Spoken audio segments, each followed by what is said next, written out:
respected Chief Guest, Lema Bowie Ma'am, Special Guest, His Excellency Jagannath Swami Sir, Honoris Causa, Dr. P.T. Usha Madam, Honoris Causa, Shri Jayamohan Sir, Chancellor, Pro-Chancellor Ranganathan Sir, Pro-Chancellor, Vice Chancellor, Registrar, BOS members, Deans, school in charges, faculties, parents and graduates. A very good afternoon to everyone.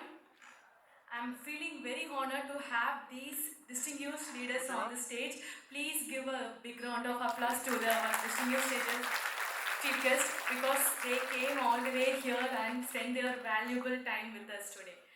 So I'd like to address few points about all our distinguished guests. First, I'll start with Jayamohan sir. Sir, I'm truly speaking, I have never had a day like without hearing your writing from my dad. My dad is a big fan of your writing. Every day, he reads 20 minutes of your writing and he shares that with our whole family members during the dinner time. And even in my WhatsApp group, in our family WhatsApp group, he will share it every day. And your writing has inspired me a lot, shaped my thoughts, and I had got a different perception about the world and the reality after hearing your writing, sir.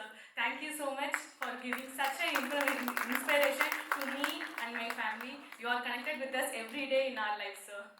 And next, P.T. Usha ma'am. Ma'am, you're a real inspiration since my childhood, ma'am. I'm a big fan of yours, and trust me, this is a real goosebump moment for me because I think in my primary school I have got a whole lesson of yours, and trust me, I'm the top scorer of yours, and I got into sports because of you. I came into the field because of you, and I'm still in sports, and that is also you are one of the major reason that I'm in the sports today. Thank you so much. Thank you so much for such an inspiration for us, and to all the girl child in this nation. And you are the real inspiration, ma'am. Thank you so much for coming here. And next, His Excellency Jagannath Swami sir. Professor Ranganathan sir had told a lot about you, sir. I was very excited to meet you today, and if we get a chance, we'd like to have a collaboration from Takshana University to all the Fiji universities that would help our students to achieve their future. Thank you so much for coming here on this special occasion day, sir. Thank you. And finally, I'd like to share a few words about our chief guest, Lema Bowie ma'am, with the story of responsibility and ground level leadership. So I'd like to share a small story here. So from 1989, Liberia is a country. So Liberia is a country which is located in West Africa, and from 1989 there was a war going on for the 14 years, and the Liberia was flooded with guns, blood and everything. So because of the civil war happened over there. So there people stolen all people stolen their dreams, childhood, homes, and an entire generation of peace. All people of Liberia lived with fear and waited for government or someone else could solve their problem. But the government failed, the rebels failed, and higher super authorities failed to give the peace that they wanted. But all in the middle of the process, someone who wanted peace came to the field and fought for the country. And who was a young social worker, Lema Bowie ma'am. So she had no political power, no funding, no famous name, nothing. This person wanted peace to their country. She didn't wait for anyone to give the peace.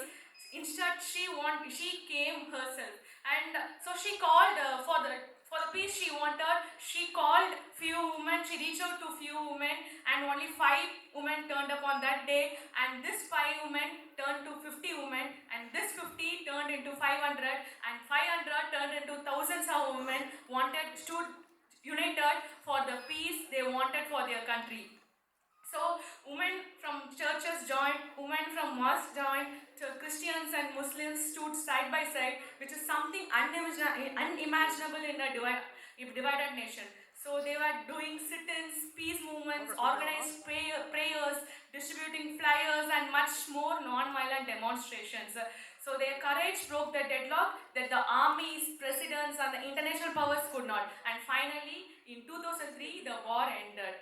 Peace did not come from the guns or the governments. It came from the woman who led from the ground, and a single woman who took the responsibility when no one else did.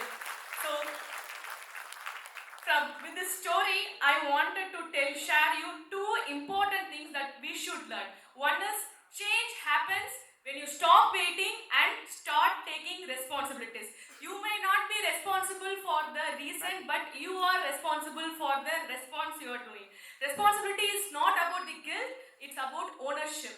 But it is not about the blame, it is about the courage. So my dear graduates, start taking responsibilities for your actions. It is going to be your life and you are responsible for your life. That is, whatever happened in your life or whatever is going to happen in your life, you are the only reason. You are going to be responsible. You have to start taking the responsibilities.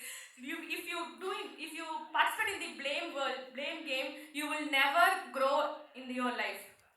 Life happens when you start taking responsibilities and owning your action. The second lesson which I learned and which I want to convey to you is true leadership begins at the ground level. When we imagine leadership, we always think of big office setup, conference hall, government office, higher positions, well, everything. But it's not that. But the truth is, leadership doesn't begin at the top. It begins exactly where you are right now. Lema Ma'am's movement did not begin in a conference hall or a government building. It began in a noisy fish market with just 5 women. True leadership doesn't require a title, a position, or an authority. She didn't lead from the above, she led from among, she led from the ground, exactly where the real change begins. So my dear graduates, every successful leader you admire started as a beginner. They didn't wake up one morning and just go to the stage and had an applause. It's not like that. They simply started with small responsibilities and took them seriously. Leadership begins in the ground level moments. When you show up on time when no one is watching. When you complete the small task with excellence. When you choose integrity over convenience. When you help a teammate without expecting any credit. When you stay calm in a messy situation. When you take an initiative instead of waiting for instructions. These simple actions are where the leadership is born. Because a leader is not defined by their position, a leader is defined by their behavior. The world will test you, the company will test you, life will test you, not with a big crisis immediately, but with small responsibilities to see how you handle them. And here's the beautiful part, if you master the ground level, the top level will eventually open for you. Just like Lema Bove ma'am, who started with just 5 women in a fish market and ended up winning a Nobel Peace Prize winner, and not because she had a power, but because she created the power from the ground. Leadership grows when you begin with what you have and where you are. So to every graduate today, don't wait for the perfect role to come. Do the role in a perfect way. Don't wait for the big title to feel important. Let your work make you important. Don't underestimate small beginnings. That's where the real leaders are trained. Leadership is not a place you reach, it is a habit you practice. And the best leaders in the world are the ones who learn to lead from the ground level. And the third and last point I'd like to advocate is start prioritizing your health. Health is your first asset. Your degree cannot be used if you don't have energy to use it. You have entered the real life that is going to be really hard and you will learn many lessons from it. But to handle it wisely, invest in your health. Exercise regularly, watch your food habits, eat healthy food, give attention to your mental health. Mental health is equally important as physical health. Talk, share, ask for help if you need. Addressing your mental health is not a sign of weakness. Have a balanced lifestyle and remember, it is okay not to have everything figured out at 21 or even at 25. Life doesn't demand a perfect plan, it only demands a brave first step and your life is starting today. Face it with courage, start owning your actions and be a good leader. Congratulations to every graduate here. The world is waiting for your story. Thank you so much. Thank you, ma'am.